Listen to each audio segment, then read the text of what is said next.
बिस्मिल्लाहिर्रहमानिर्रहीम अस्सलाम वालेकुम everyone, my name is Aksar Saeed. Welcome back to my YouTube channel. आज के सिलेक्शन में हम डिस्कस करने जा रहे हैं अ पैसेज टू इंडिया। एक नावल है जिसे लिखा है एडवर्ड मॉर्गन फोस्टर ने, जिसे हम E.M. फोस्टर भी कहते हैं। और ये बहुत ही इंटरेस्टिंग और बहुत ही इंपॉर्टेंट नावल है। और ये ब्रिटिश राज और इंडियंस के बारे में है कि ब्रिटिशर्स जो है वो इंडियन के साथ अच्छा सलूक नहीं करते थे, उन्हें किस तरह से मिसबिहेव करते थे। तो ये नावल जो है बेसिकली पार्टीशन के बारे में है। ये बहुत ही इंपॉर्टेंट, बहुत ही इंटरेस्टिंग नावल है और हिस्टोरिकल नावल है। तो आज की वीडियो हमारी जो है बहुत ही इंपॉर्टेंट है और इंटरेस्टिंग है। आपने स्किप नहीं करना, स्टार्ट से लेकर अंत तक ज़रूर देखिएगा। और इसके साथ ही मैं आपको ये भी बता दूं कि जैसे कि एमिली इन द फ्लॉस हो गया और अडोल्स हाउस हो गया, डॉक्टर फास्टस हो गया, ये सारे जो हैं ओथेलो, शेक्सपियर के जितने प्लेस हैं वो सारे ही मेरे चैनल पर अपलोड हो चुके हैं। आप वहाँ से देख सकते हैं। PPSC FPSC की प्लेलिस्ट भी क्रिएटेड है और उसमें भी सारी वीडियोस जो है ऐड की जा चुकी हैं। वो भी आप वहाँ से देख सकते हैं, विजिट कर सकते हैं। तो जो लोग चैनल पर न्यू है, चैनल को सब्सक्राइब करें, वीडियो को लाइक कीजिएगा और शेयर कीजिएगा। स्टार्ट करते हैं हम अपना आज का लेक्चर। सबसे पहले तो हम एडवर्ड मॉर्गन फोस्टर की बायोग्राफी की थोड़ी सी बात करेंगे, इनकी लाइफ के बारे में। ये पैदा हुए थे 1879 में लंदन में, और जबकि इनके 1880 में इनके फादर की डेथ हुई थी। 1893 टू 1900 में इन्होंने स्टडी किया था एट टॉमब्रिज का school and then at King college in Cambridge. 1901 to 1904 में इन्होंने ग्रेजुएट किया था and he travelled in Greek and Italy with his mother. उसके बाद जो है अगर इनके हम वर्क्स वगैरह की बात करें तो 1908 में a moon with a view was published, it is set in France Italy. उसके बाद 1910 टू 11 में Howards end the ecclesiastical omnibus were published. ये सारे जो है वो पब्लिश हुए थे। अगर हम इसके हिस्टोरिकल बैकग्राउंड की बात करें, जो नावल है हमारा basically a passage to India, imperialism इसमें और डीकोलोनाइजेशन को दिखाया गया है। ठीक है, और सबसे पहले हम इसमें डिस्कस करेंगे कुछ कैरेक्टर्स वगैरह आज।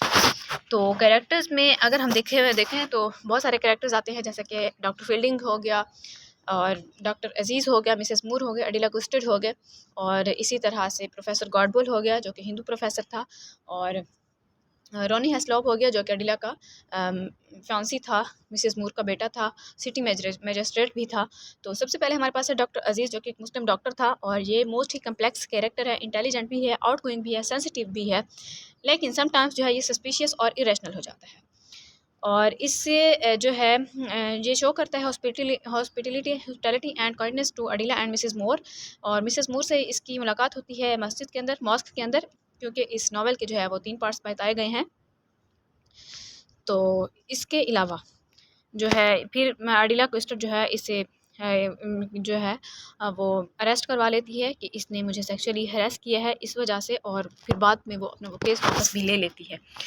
और मिसेस मूर का जो कैरेक्टर है ये भी बहुत ही इंटेलिजेंट कम्प्लेक्स कैरेक्टर है और सिंपैथेटिक ही है, रिफ्लेक्टिव है, सेंसिटिव है। ये जो है ये रोनी हेस्लॉप की मदर हैं, और इनका क्रिश्चियन बिलीफ जो है वो बहुत ही डीप है। ये अजीज़ को लाइक करती हैं और हेट करती हैं एंग्लो इंडियंस को बिहेव करने पर, नेटिव इंडियंस के साथ रॉन्ग बिहेव जो करते हैं वो। और जब इसने मारा बार केस में एक्सपीरियंस किया था तो मिसेस मूर का जो बिहेवियर था वो नेगेटिव वे में चेंज हो गया था। वो अजीज़ को प्रोटेक्ट करने की बजाय वापस इंग्लैंड चली गई थी, और इस तरह का इनका बिहेवियर रहा। और उसके बाद अडिला क्विस्टेड जो कि एंगेज्ड थी रॉनी हेस्लॉप से। अडिला जो है एक सीरियस है, क्यूरियस है, यंग वुमेन है, लेकिन वो इनसिक्योर भी बहुत ज़्यादा है और एम्बिगुअस है। और मारा बार केव्स के ट्रिप के दौरान इसे रियलाइज़ होता है कि ये रोनी से प्यार नहीं करती, जबकि ये अजीज़ को डिज़ायर कर रही होती है। उससे सवाल करती है कि क्या तुम मैरिड हो? वो कहता है जी हाँ मैं मैरिड हूँ।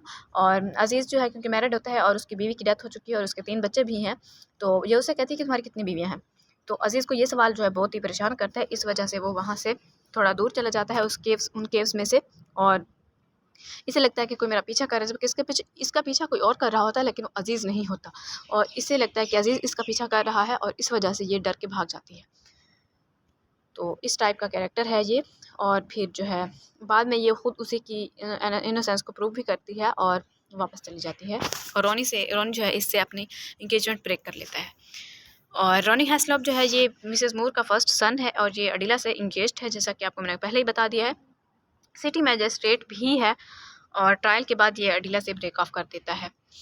उसके बाद मिस्टर फील्डिंग का कैरेक्टर रहता है जो कि एक हेडमास्टर है लोकल कॉलेज का, और अजीज़ का फ्रेंड भी है। जब नावल स्टार्ट होती है तो फील्डिंग ऐसे लगता है जैसे एक प्लेजेंट कैरेक्टर है, हर किसी के साथ घुल मिल जाने वाला है और बहुत ही अच्छा कैरेक्टर दिखाया गया है। और एट द एंड वो शादी कर लेता है स्टेला मोर से, यानी मिसेस मूर की बेटी से, रोनिंग की बहन से। तो ये थे हमारे पास कैरेक्टर। और प्रोफेसर गॉडबोल का कैरेक्टर है जो कि एक हिंदू फिलोसफर था, चार्मिंग है और by personality and mysterious character है थोड़ा इस नावल के अंदर। गॉडबोल जो है एक डीपली थॉटफुल और वाइज कैरेक्टर है।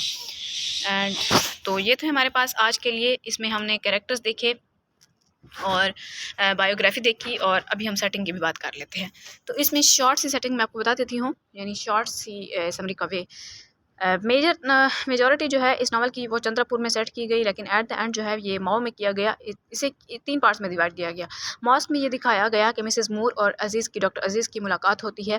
पहले अजीज़ को गुस्सा आता है मिसेस मूर पर, वो उस पर चिल्लाता है और वो उसे बताती है बहुत ही काम वे में कि मुझे पता है कि ये एक रिलीजियस प्लेस है और मैं अपने शूज़ भी बाहर उतार के आई हूँ। तो वहाँ पे वो उसका बिहेवियर उसे अच्छा लगता है। फिर उसकी इनकी मुलाकात होती है मिस अडीला क्विस्टड से और अजीज़ उन्हें ऑफ़र करता है कि हमारा बार केव्स देखें आप। और फिर दूसरा हमारे पास पार्ट आता है केव का, जहाँ पे अडीला और मिसेस मूर वगैरह ये सब उसे लेके जाते हैं। डॉक्टर अजीज़ के साथ ये जाते हैं केव्स देखने। फील्डिंग वगैरह पीछे रह जाते हैं, लेकिन ये उन्हें लेके जाता है और उन्हें केव्स वगैरह भी दिखाता है। बट वहीं पे ही जब अडीला उससे सवाल करती है कि तुम्हारी कितनी बीवियाँ हैं, तो इस पर अजीज़ को थोड़ा गुस्सा आता है दिल में।